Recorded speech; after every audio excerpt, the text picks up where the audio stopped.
Vivencias con Lía. Hoy tenemos un nuevo episodio y vamos a presentar a nuestra invitada. Hola, ¿cómo estás? Bien, gracias. Bueno, queremos conocer un poquito de ti, que nos hables un poquito, que me digas cómo te llamas, de dónde vienes, dónde naciste.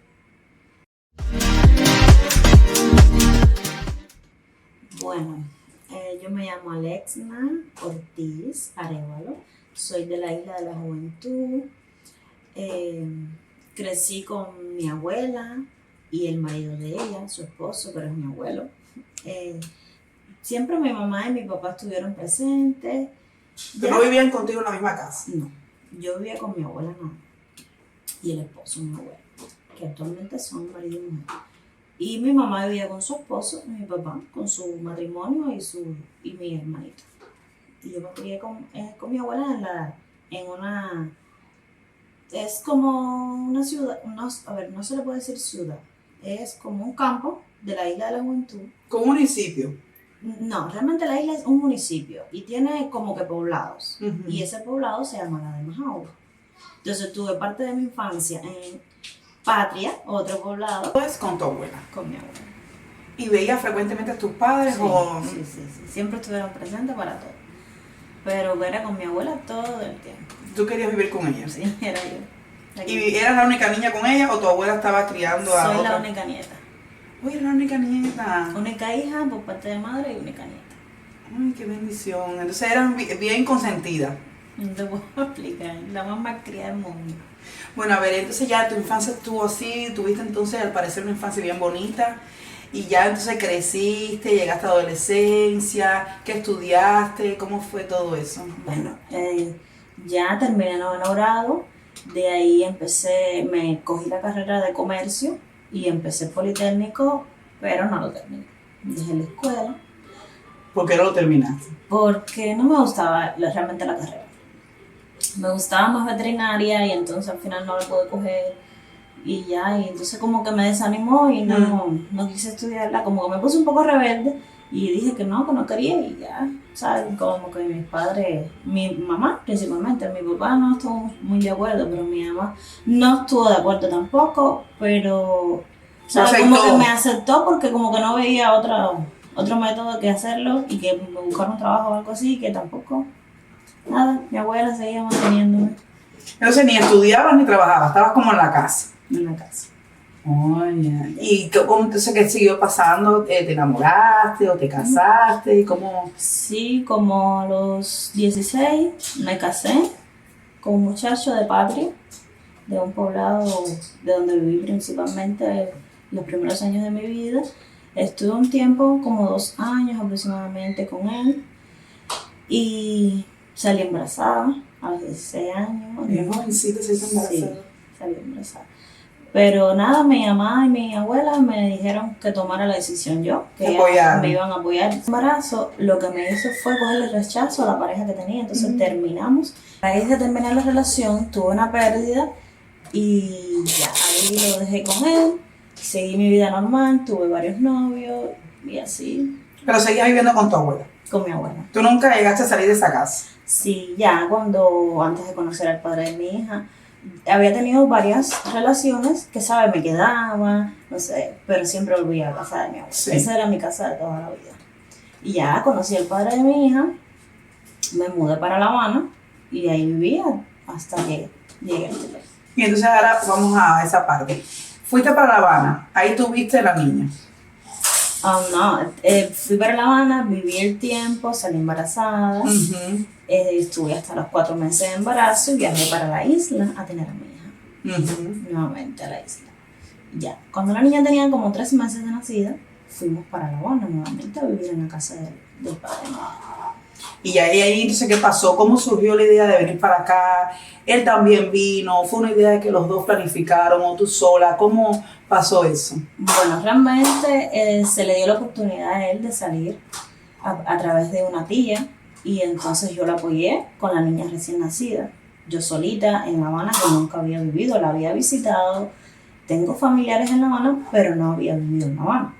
Entonces decidí apoyarlo y enfrentarme a un mundo sola, con una niña pequeña, madre primeriza, sin saber nada porque tampoco conocía el sistema de La Habana ni cómo desenvolverme en nada. Él me lo buscaba todo. Él me daba todas las comodidades, yo solamente era atenderle a él, a la niña y a la casa, más nada. Entonces, aún así, decidí apoyarlo, o sea, a decirle, sí, ve y yo voy a seguir aquí y cuando puedas levantar y ayudarme, perfecto. Y entonces, ya él salió, todo salió bien, llegó. Y como a los 3 meses de estar en Estados Unidos, terminamos. Él me pidió un tiempo, porque ya la relación no estaba muy bien, por la distancia, por situaciones y cosas personales. Y entonces ya él conoce a otra persona y me pide el tiempo y ya el tiempo era de otra persona. Sí. Y entonces ya decidimos terminar completamente, ¿sabes? Yo me afecto mucho. Entonces, ya mi papá, yo le dije, papi, esto es malo, ya no estamos, yo y el padre de la niña. ¿Tu papá estaba aquí en Estados Unidos? Mi papá ya llevaba como aproximadamente 4 años y medio, y entonces ya me puse de acuerdo con él me compró pasaje, me mandó dinero, primeramente me mandó dinero para hacer el pasaporte. Uh-huh. El padre, gracias a Dios, el padre de la niña me había dejado el poder para el pasaporte y pudimos hacer toda la gestión. Y yo me moví, hice el pasaporte mío y el de la niña, y entonces mi papá se lo mandó y me saca el pasaje. Y se pone de acuerdo con una persona para pagarle a alguien para la travesía. Entonces ya se preparó todo con tiempo de antelación porque como iba yo sola con una niña pequeña, no podía ser a lo loco. ¿Y el papá de la niña estaba al tanto de todo eso que estabas haciendo? Sí. ¿O él no sabía? Sí. Realmente ya él supo cuando todo estaba planificado, no con previo aviso, cuando todo estaba planificado. Él se fue dando cuenta por algunas preguntas que se le hacía y se le hablaba y así. Y se viene a enterar que ya estábamos cuando ya estábamos en travesía, porque realmente el día que salíamos de Cuba no lo sabía. ¿No se lo dijiste? No le dije el día. Y mis intenciones no era decírselo hasta que llegáramos a Estados Unidos, la verdad. Pero al final, yo sé que se iba a preocupar y que quería estar atento por lo menos en la travesía, aunque sea que respondiera un mensaje o algo así, que nunca lo hice. Él sabía de la niña a través de mi mamá, mi abuela, de lo que yo le decía. Pero yo lo tenía bloqueado. ¿Tú no hablabas nada con él? No. Entonces, a ver, saliste por Nicaragua. Salí el 2 de noviembre por Nicaragua. Y ¿qué edad tenía la niña? Tenía 12 meses ya. Ya tenía 12 meses. Sí. No, tenía 11 meses para cumplir los 12. Cumplió los 12 en la travesía del año. Entonces llegamos a Nicaragua el 2 de noviembre y ese mismo día llegamos, nos recogieron y nos alimentaron, nos tuvieron un par de horas y ese mismo día ya en la tarde noche nos sacaron en carro para Guatemala.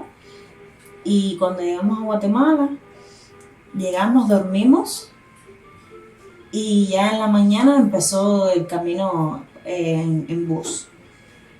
Era un camino largo, fue un camino largo y son unas montañas muy altas y curvas, unas curvas súper cerradas. ¿Y la niña iba durmiendo? Ella se portó maravillosamente en travesía, ella dormía, pero como ella tomaba teta, pecho, ella se portó maravillosa.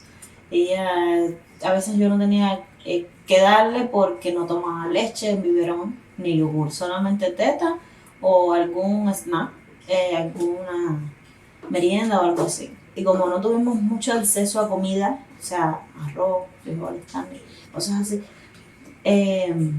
eso era la pecho, gracias a Dios tenía bastante leche y entonces se alimentó mayormente la travesía con la teta. Ya llegamos a Guatemala y ahí tuvimos como un día y medio en Guatemala. Cuando llegamos a un almacén, le dicen algo así. Como una bodega, ellos le llaman como una bodega. Exacto, como una bodega y al otro día Estuvimos 2 días en esa bodega y al otro día salí, o sea, aproximadamente 8, 6 horas. Estuvimos en recorrido sin parar, bien rápido. Después nos cambiaron a carros pequeños y entonces ahí donde en Honduras tuve un percance porque nos para la policía. Y cuando nos para la policía yo iba adelante, porque íbamos alrededor de más de 8 personas en un carro pequeño. Y cuando yo iba adelante con la niña, el policía abre la misma puerta donde yo iba. Y entonces con quien habla es conmigo. Y el guía que me llevaba era nuevo. O sea, no era un inexperto. No era un guía con experiencia. Y normalmente cuando te para la policía tienes que darle algo. Aunque tú no se lo des, ellos te lo piden. Y él nos estaba pidiendo $100. Y ya en ese tramo ya no llevábamos ninguno de los cubanos, porque éramos todos cubanos. Casualmente en ese carro no llevábamos los $100. Y yo realmente tenía más dinero mexicano que ya yo tenía encima que dólares. Dólares tenía bien poco. Y entonces nos amenazaba. Yo casi empecé a llorar de los nervios, porque nos amenazó de que nos iba a virar para atrás y que nos iban a deportar para Cuba. Y realmente era una mentira, ¿no? Ellos no nos podían deportar. Simplemente nos podían regresar del lugar donde estábamos. O sea, viren para atrás. Y entonces ya de ahí, entre todos reunimos un dinero y se lo dimos, porque el guía realmente le daba un dinero para eso, para sobornar al policía.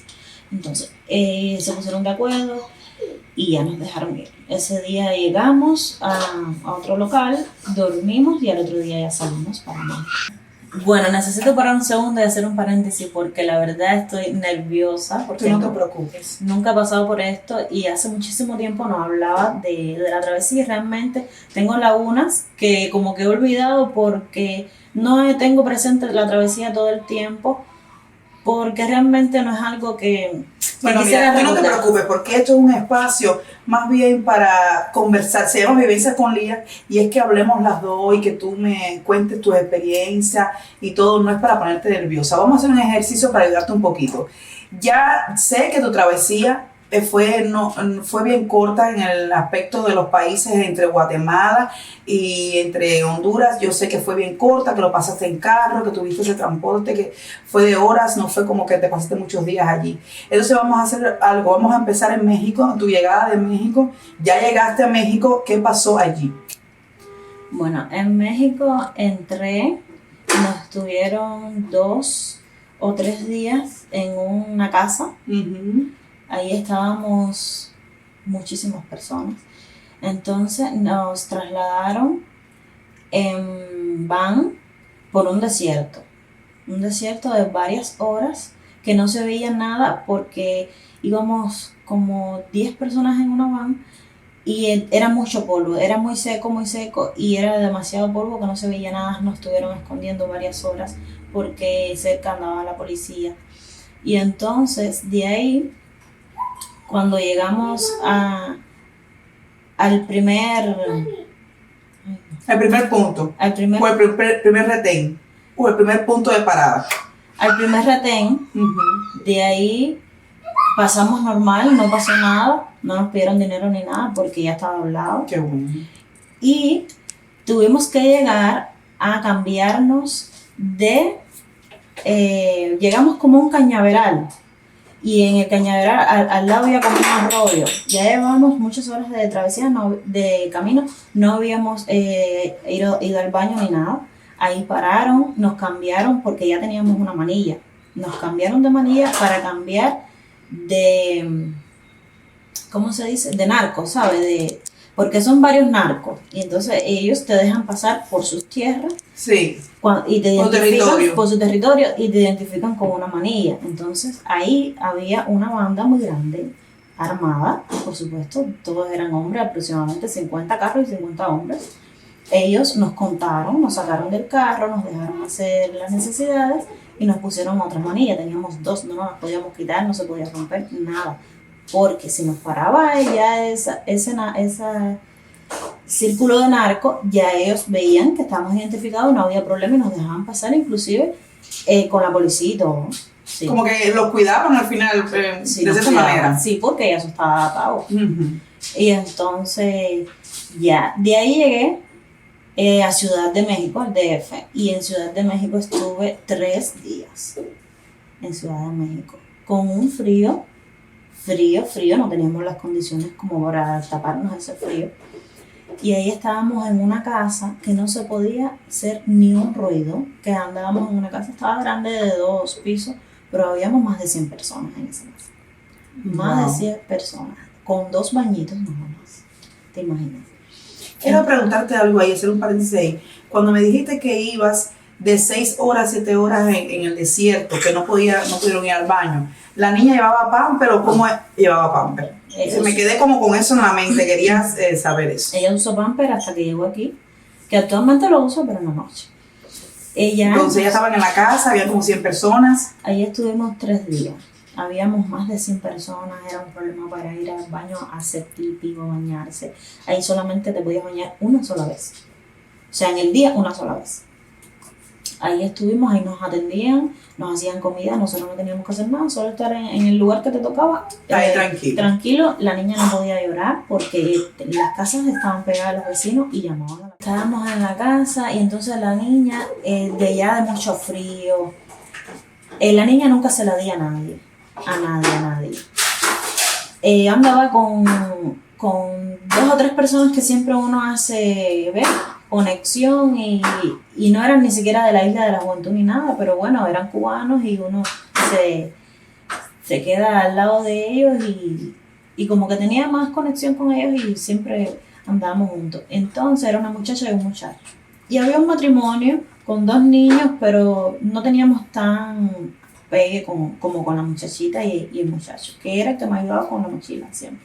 Porque yo andaba con 2 mochilas y la niña, y entonces una bolsita con la que pudiéramos comer. Y ahí en México entonces se me enferma la niña de fiebre y catarro y tos y todo, y entonces yo no tenía ni medicamento que darle.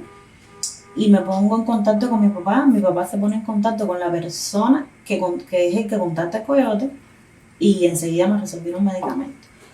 Pero el día antes de irnos de esa casa, la niña lloraba mucho, no se controlaba con nada.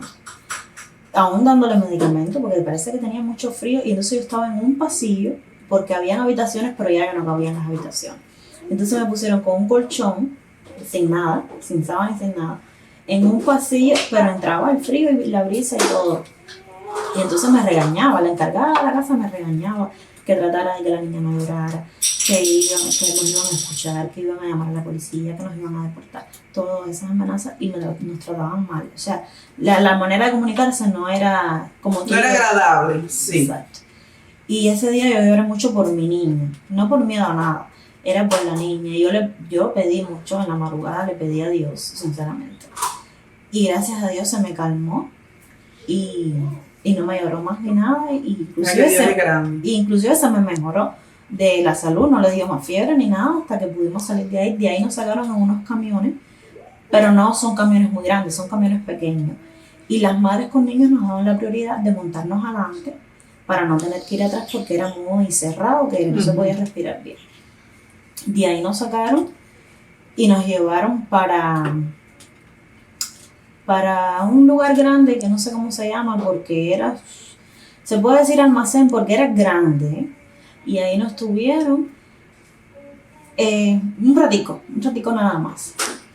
Nos montan en una caja seca. ¿Sabes lo que es un camión con caja seca? No, explícanos, porque también hay personas que tampoco conocen. Es como se le puede decir trailer, como un camión, es como un contenedor, pero no de hierro, es otro material.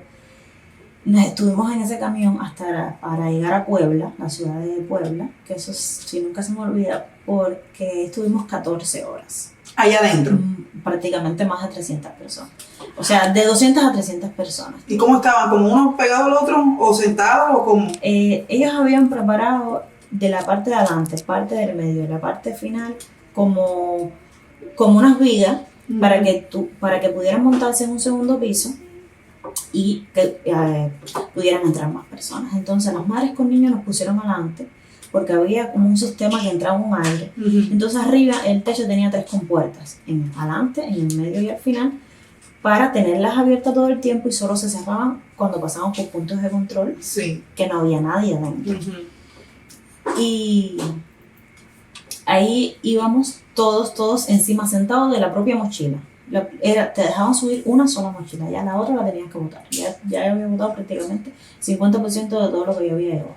Solo lo de la niña. Yo boté cosas mías, pero de la niña no boté nada. Tenía que tener wipe, tenía que tener pamper y tenía que tener ropa para el frío. Y ahí estuvimos 14 horas y ya yo no sabía. Yo tengo problemas circulatorios y ya yo no sabía cómo estar. Yo me tenía que parar con ella cargada, me sentaba. Ahí no se podía hacer nada ni más. El baño, nada. Nada. Y ni dormir prácticamente, porque es la tensión. Inclusive habían hombres grandes que se desmayaban porque parece que experimentaban por primera vez que tenían claustrofobia, estar encerrados tantas horas. Y se desmayaban y todo, y yo me vi fuerte con mi niña. Inclusive el guía que nos cuidaba en la parte de atrás estaba drogado, parece que había fumado o algo, estaba drogado, pero no nos maltrató ni nada, más bien interactuaban bien. Pero en ocasiones pasamos por unos puntos de control y había más niños, por supuesto. Y cerca de mí había una niña aproximadamente de 2 años que tenía miedo a la oscuridad. Y cada vez que tenían que cerrar las compuertas, ella gritaba. Ay, pues sí. Y él amenazó en el sentido de que le dijo, si no se calla, yo la callo. Y la manera de ellos de callar es, le ponen un trapo en la boca y la aguantan ahí hasta que pasen, le avisen y se lo quiten. Inclusive ahí mismo nos enteramos que hubo un matrimonio en otra travesía pasada con una bebé que parece que se privó en ese mismo instante y uno de los guías, creo que fue ese mismo muchacho, le hizo eso y la niña se asfixió. La mató. La ahogó.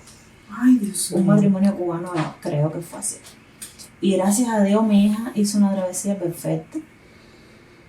¿Y esa niña siguió llorando, la niña? ¿O ella no hubo que hacer, él no tuvo que hacerle eso, verdad? Ya cuando él le amenaza a la mamá, ya la mamá parece que tomó más medidas, más conciencia y dijo, déjame tranquilizarla a mi forma para que no me hagan eso. Y ya él le dijo, ¿la callas o la callo?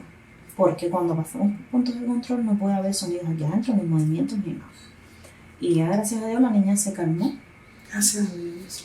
Y ya llegamos y ahí tuve una experiencia bien mala porque cuando me doy cuenta, cuando me bajo, y fue una de las últimas porque estaba bien delante, cuando me bajo de la caja seca, había dejado mi riñonera con todo, pasaporte, dinero, lo más esencial, que es lo más importante cuando llevo arriba, iba en la riñonera, en la campurera, y se me quedó ahí. Y me moví, llamé a mi papá buscó los contactos que se habían hablado para la travesía, y ellos habían dicho que no, que ahí no había nada, exactamente, ahí había dinero, me quedaba un poquito americano y dinero mexicano. Y ¿Lo perdí todo? Lo perdí. Ya se me pierde todo, se me extravió todo eso y me dolió mucho porque ya estábamos a punto de llegar al punto donde se paga para enviar el pasaporte para Estados Unidos y mi papá me lo decía.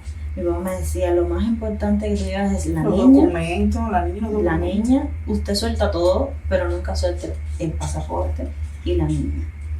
Inclusive hasta la comida no interesa, el pasaporte y la niña, o viceversa. Y entonces ya me calmé porque ya no había solución, no apareció.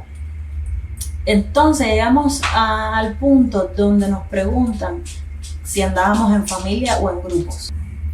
Entonces me preguntan si andaba en grupo o con familiar o sola, y yo andaba en un grupo, pero fallé y dije que andaba sola. Entonces nos dividieron a un grupo de madres y personas ancianas y eso que andaban solas nos llevaron en un carro, y a los que andaban con familias más agrupadas en matrimonios y tal, los llevaron en otros carros para diferentes lugares, o sea, en la misma ciudad, pero de diferentes casas y cosas así. Bueno, me llevan para Monterrey, ya íbamos a llegar a Monterrey. Me llevan para la ciudad de Monterrey, me separo del grupo con quien yo andaba, y cuando llego a Monterrey estuvimos aproximadamente 5 días en una casa. Era como decir un condominio así, residencial, algo así, porque era de lo más bonito y muy, muy amable las personas y todo. Y ahí estuvimos muchos días porque estaba bien movido con la policía y cosas así, entonces no podíamos mover.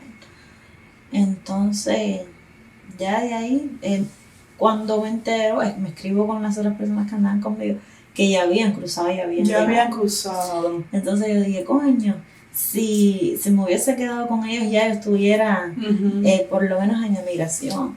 Y acá me he demorado por la situación de los policías y cosas así. Bueno, ya, el 16 de noviembre la niña me cumple el año. Y ahí donde yo estaba le compraron un cake y Ay, mira qué bueno. regalos y cosas así. Y la pasó bastante bien. A pesar de que todavía le quedaba su naricita con moco y cosas así. Y entonces ese día en la misma madrugada nos avisan que nos preparáramos. Y había pasado a las 12 de la noche, el 17. Que nos preparáramos, que ya íbamos a cruzar. Entonces ya nos levantaron, nos preparamos y nos llevaron en carro pequeño. Y llevábamos aproximadamente 5 horas. Y entonces todos te lo decían, no, esto es rápido, esto es menos de una hora. 5 horas en carro para llegar a la frontera. Entonces nos dejaron como en una finca. Estaba la madrugada bien fría, nos dejaron como en una finca. Y que teníamos que caminar 5 minutos para llegar al río. Que va, casi media hora para llegar al río. Y el río nos dicen que teníamos que aguantarnos, que el río estaba bajito, que era un tramo bien corto, que apenas que cruzáramos, que camináramos para adelante, que íbamos a encontrar a la gente de migración, a la policía, la guardia fronteriza. Entonces, para cruzar el río, 2 hombres, yo llevaba a la niña en un canguro, no sé cómo se dice, en otros países.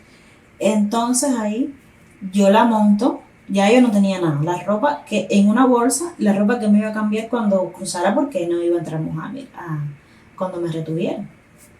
Entonces cojo a la niña en el canguro, la subo para arriba para que no se me mojara porque hacía frío y el agua estaba, bueno, cuando ya yo toco el agua, que ya me mojó las piernas, ya yo no sentí mis piernas, como cuando se te entumen las piernas, así. De lo fría que estaba. Fría, congelada. Y estaba bien bajita porque ni siquiera me llegó a las caderas el agua y tenía su corriente, pero no estaba tan fuerte. Y me cogió un muchacho que uno hace amistades, me cogió uno por un lado y otro por el otro. Ya llegamos, un hombre nos ayudó a subir porque era como alto para subir, ahí nos cambiamos todo, que ya había cosas de la gente que habían abandonado ahí, millones. Ya parecía aquello un almacén de ropa. Y ahí nos cambiamos todo y empezamos a caminar, a buscar la guardia fronteriza. Nos perdimos, cogimos por donde no era. Y entonces por allá vimos las luces bien lejos y la encontramos. Cuando llegamos, ahí nos estaban esperando con guaguas. Y nos formaron por los hombres en un lado, las mujeres solteras en el otro, las mujeres con niños, cosas así. Y ya nos montaron una guagua y nos llevaron para el campamento de migración y ahí estuve 3 días prácticamente. O sea, ya eso es aquí en Estados Unidos ya. Sí, en Estados Unidos cuando nos retiran. Ahí estuve 2 noches en Salta y 1 día y medio por ahí porque me soltaron casi al mediodía. No demoraste mucho ahí. Entre 17, 18, ya el 19 estaba afuera. Entonces saliste, tu papá estaba esperando o cómo fue. Salgo y nos llevan para, como una iglesia le llaman, y ahí tú compras tu pasaje, tanto en bus como en tren, cosas así, o para donde vayas a ir, para el lugar que vayas a ir para Estados Unidos. Y yo compro mi boleto de $50 para San Antonio y mi papá me fue a buscar a San Antonio con unos amigos. Y ya cuando llegaste, ese encuentro con tu papá. Sí, ahí yo tengo guardado ese encuentro. Yo vestía, tú sabes, con abrigo, en chancleta, la niña. Inclusive tuve que envolver la niña con un papel lumínico de migración que te dan para el frío, para taparte. La niña envuelta porque no tenía colcha, no tenía nada y la ropita no estaba muy acogedora como para tapar el frío y el aire. Principalmente un aire frío fuerte. Y yo todavía tenía el nailito de tapar. Y ya mi papá me recibió con una bandera. Bien emocionado tu papá. vuelto loco. Y Yo lo creo que primero- por ahí yo vi el video ese de y tu papá. lo primero que hizo fue, sí, me saludó, pero coger a la niña. Ay, me lo imagino. Y ya entonces, en ese punto, ya el papá de la niña sí sabía que había llegado, ya él estaba como al tanto de todo. Sí, ya sabía todo. Y me imagino que él también, bien emocionado, que ella, de esa preocupación de su hija en el camino, tú sola con la niña. Me imagino, pero como no tenía comunicación, la comunicación empezó después, un poquito después. Y ahora cuéntame, pasaste todo eso, llegaste aquí, actualmente tu vida, ¿cómo está? ¿Cómo está tu vida? Dime cómo está la situación con el papá de la niña actualmente, porque sé que él está aquí también. ¿Cómo está con tu papá todo? ¿Tus papeles? Mis papeles ya los presenté, Ujú. estoy en la espera, Dios permita que me llegue pronto. Mi papá, bien, trabajando, ayudando. Apoyándote siempre. Sí, Tienes un gran papá. él es mi todo para mí, para mi hija. Yo amo a mi familia, pero él es mi pilón, ¿cómo se dice? Él y mi hija son Tu pilar, mi pilar. que está ahí contigo. Siempre. Y un saludo fuerte y un beso fuerte a todos esos padres que son así con sus hijos, que son el apoyo y la ayuda para esos hijos incondicionalmente. El papá de ella es un ejemplo de eso. Lo puedo decir porque los conozco y es un ejemplo de eso. Y ya el padre sí, ahora empezó a trabajar, él la ayuda, la llama, ella lo conoce a Sí. través de la cámara porque cuando se fue tenía aproximadamente 5 meses, y entonces muy chiquitica. Pero yo nunca le voy a cortar el vínculo con su Y padre, hace ese muy es su bien. padre. Y ahí tenemos comunicación relativa al tema de la niña y cosas así. Haces bien porque de todas maneras tienen una niña en común y esa comunicación es importante, principalmente para ella. Bueno, en este programa siempre tenemos como un detallito con nuestros invitados, agradeciendo que estuvieron en este espacio con nosotros. Y entonces quiero darte el detallito hoy y con él también agradecerte mucho por haber estado aquí con nosotros y haber compartido tu historia, que es bien bonita y principalmente un poco triste, porque contaste cosas fuertes, como por ejemplo todo lo que pasa en los niños en esa travesía, que no me quiero ni imaginar esos padres, todo lo que sufren y todo el miedo que sienten cuando sus hijos están en peligro. Te agradezco mucho que estés aquí con nosotros. Espero que muchas personas que vean este video y que escuchen esta historia también, por favor, tengan conciencia cuando vienen niños, cuando andan con niños, todo lo que los niños pasan y a todos los peligros que se pueden someter. Gracias que tu historia con tu niña fue todo bien. Gracias que estás aquí con ella está bien y no pasó nada que haya que lamentar. Entonces, muchas gracias por estar aquí. Un beso grande. ¡Mua!